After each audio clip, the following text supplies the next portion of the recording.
Дені сау адам табиғат ананың ең қымбатты жаратылысы. Айналамыздағы қоршаған әлемді зерттей отырып, біз әрдайым сергек және күшті болудың құпиясын іздедік. Дегенмен, табиғат пен қоршаған ортамыздан көп нәрсені үйреніп, баға жетпес тәжірибе жинадық. Бүгін сонымен бөлісуге дайынбыз.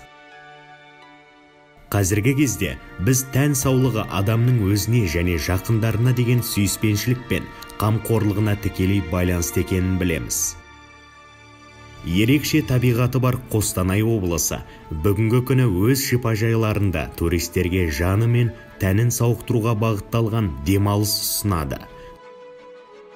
Мұнда инфрақұрылыммен қоса жайлы емделу мен салауатты өмір салтын ұстануға барлық жағдай жасалған. Кез келген талғамға сәйкес келетін сауналары мен бассейндері бар. Бірегей спа орталықта терең релаксацияға беріліп, ішкі жан дүниеңізге үңілуіңізге болады. Әркімнің ыңғайына қарай адам ағзасын сауықтыруға бағытталған арнайы бағдарлама. Тіпті көпті көрген талғампаз саяхатшының да көңілінен шығары сөзсіз.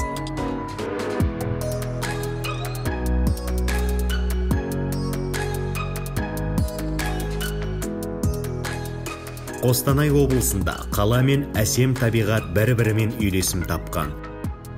Бұл өлкедегі адамдар табиғатты бағындыра отырып, оны денсаулықты сауықтырудағы одақтасына айналдыра білген.